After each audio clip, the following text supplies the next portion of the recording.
You're on the phone with your girlfriend, and she's upset. And so you turn over to your neighbor who's across the way, and you see that she's written a sign. And she's also staring at you, deeply, intently. And as she's staring at you, she's holding signs. You wonder why she's doing that. She's never done that before.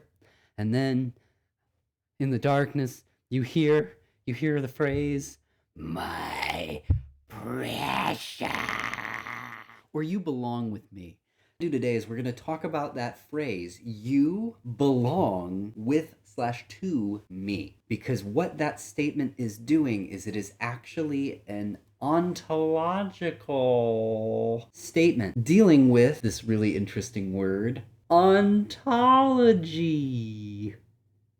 Who would have thought, right? And so you're like, Prof B, what is that? I don't think I can say it any better than this guy, so take it away, Lil John. What? Ontology is simply the study of what it means to be. What do we mean when we say something is something? I know that seems very specific.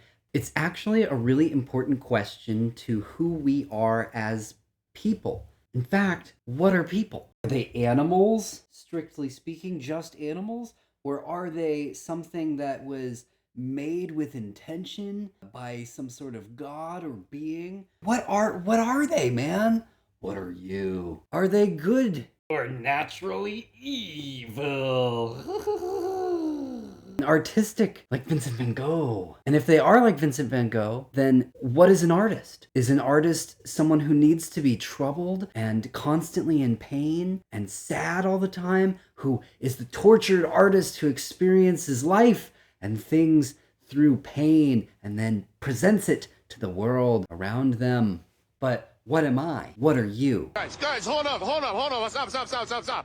I'm a potato. In all seriousness, though, what are you? What am I? Am I a brother? Am I a son? Am I an academic? Am I a man? What defines me? And then what defines you? You can see how this becomes very complicated very quickly, but it also becomes very clarifying. If you're in business, who's your customer? What are they? Are they dumb? Are they easily manipulated? Are they daughters and sons and mothers and fathers and brothers and sisters? And what are they to you? And from that, it determines how you'll approach the client. If your client is just someone to give you money, then that's how you're going to treat them. If you're a congressperson, what is your constituency? Are they rich people? Are they businesses? Are they people?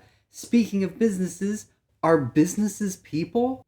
A lot of what we've been arguing about in the news and over politics deals with affiliations and how those affiliations define deeply what a person is. What does it mean to be? When we're looking at ontology from the perspective of a theory, from a faith, from a philosophy, from an ideology of any kind, we're asking very specific questions about what does it mean to be a human? Are humans animals? Are humans something else? Are they good or are they bad? Are they tabula rasa? Meaning they have a blank slate where they're neither good nor bad, and as they experience the world, they become either good or bad. Or do they have original sin, where they started out good and then became bad, but then could be good again? Is there some sort of way to enter into a remedy from bad to good? Or is there a way to experience a malady from good to bad? What about what is art? Does art have limits? Can anything be art?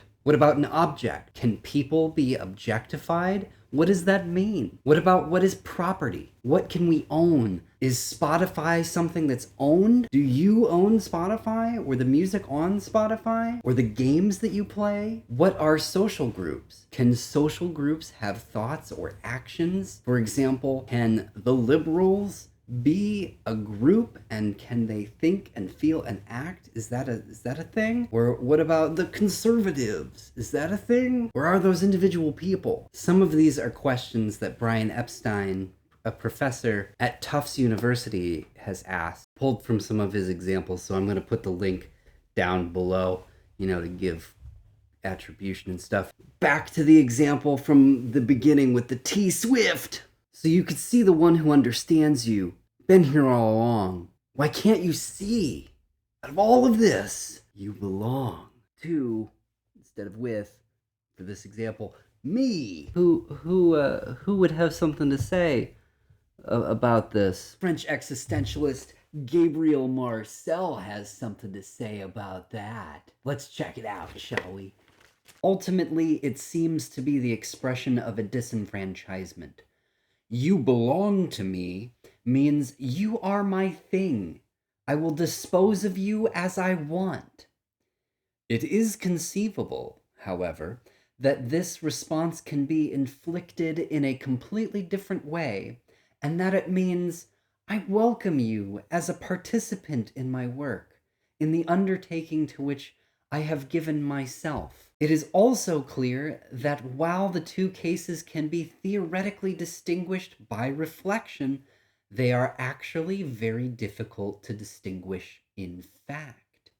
The distinction, however, should be maintained at all costs, for the fundamental question is still that of knowing whether you are appealing to my freedom as such, or whether, on the contrary, you want to alienate it. So ontology is not some crazy concept with a big word that's kind of unknowable.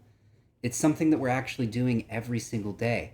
We are making distinctions and telling people who they are and who we are to them.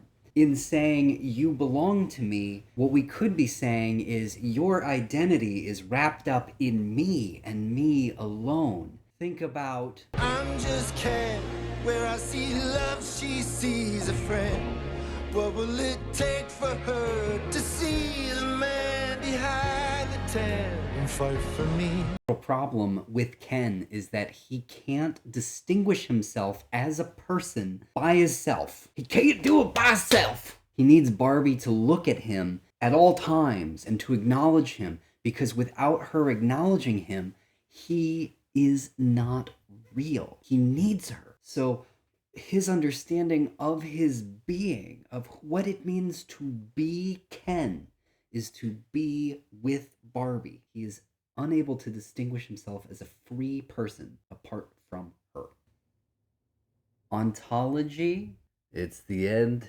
I'm glad you made it. There are a lot of people who made it out there. The dude, one of them. The other dude, Jimmy Buffett. And that's who I embody right now. I want to be Jimmy Buffett and hang out and waste away in Margaritaville and eat a cheeseburger in paradise. Ah, yes, I will be the island. I will be the beach. I am the beach, because that's how the Jimmy Buffett lifestyle is. It's all about ontology, just being. Yeah. Say, friend, what does it mean to be for you? I hope it means relaxation. Cheers.